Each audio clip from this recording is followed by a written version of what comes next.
வணக்கம். ICC champions trophy தொடரில் இந்தியாவும் பாகிஸ்தானும் துபாயில் உள்ள சர்வதேச மைதானத்தில் விளையாடி வருகின்றன. இந்த போட்டியில் முதலில் பேட்டிங் செய்த பாகிஸ்தான் அணி தற்போது 241 ரன்களுக்கு ஆல் அவுட் ஆகி இந்தியாவிற்கு 242 ரன்கள் என்ற இலக்கை நிர்ணயித்துள்ளது. இந்த போட்டியை பார்த்தோம் என்றால் மதியம் 2:30 மணி அளவில் தொடங்கியது. இதில் டாஸ் வென்றது பாகிஸ்தான் அணிதான். அந்த அணியின் கேப்டன் ரிஸ்வான் டாஸ் வென்று முதலில் பேட்டிங் செய்வதாக அறிவித்தார். தொடர்ந்து பாகிஸ்தான் அணி முதலில் பேட்டிங் செய்தது. குறிப்பாக பார்த்தோம் என்றால் ஆரம்பத்தில் பாகிஸ்தான் வீரர்கள் ஒரு சிறப்பான ஒரு தொடக்கத்தை கொடுத்தனர். குறிப்பாக பாபர் அசாம் மற்றும் இமாம் உல்-ஹக் இணை தொடக்க விக்கெட்டுக்கு 41 ரன்கள் சேர்த்தது முதல் விக்கெட்டாக பாபர் அசாம் ஆட்டமிழந்தார். அதன் பிறகு பார்த்தோம் என்றால் அவர் ஆட்டமிழந்த அடுத்த சில ஓவர்களிலேயே இமாம் உல்-ஹக்கும் ஆட்டமிழக்க பாகிஸ்தான் லேசான தடுமாற்றத்தை கண்டது.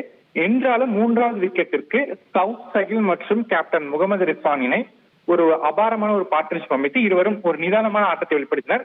இந்த இணை மூன்றாவது விக்கெட்டுக்கு 100 ரன்களை கடந்து ஒரு பார்ட்னர்ஷிப்பை அமைத்து பாகிஸ்தான் அணி சரிவில் இருந்து மீட்டது.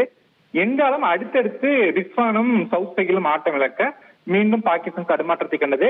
இறுதி கட்டத்தில் இந்திய பவுலர்கள் ஒரு மிகச்சிறப்பான பந்து வீச்சு வெளிப்படுத்த தற்சமய சூழலில் தற்போது 241 ரன்களுக்கு பாகிஸ்தான் ஆல் அவுட் ஆகியிருக்கிறது. 49.4 ஓவர்களில் அந்த அணியின் இன்னிங்ஸ் முடிந்திருக்கிறது. இந்திய பவுலர்களில் குல்தீப் யாதவ் ஒரு சிறப்பான ஸ்பெல்லை வீசி 9 ஓவர்களில் 40 ரன்கள் கொடுத்து 3 விக்கெட்டுகள் வீழ்த்தினார். இதே போல ஹர்திக் பாண்டே 2 விக்கெட்டுகள் வீழ்த்தினார்.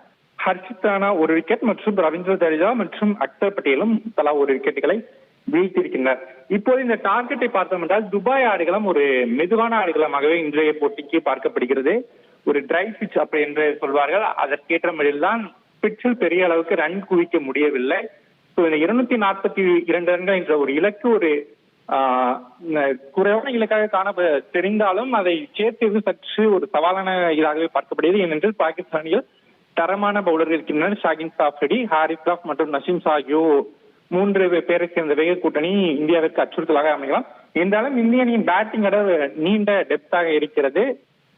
அதை கருத்தில் கொண்டு பார்க்கும்போது இந்த இலக்கை இந்திய அணி எட்டும் என்று எதிர்பார்க்கப்படுகிறது. விரைவில் 2வது இன்னிங்ஸ் தொடங்க இருக்கிறது.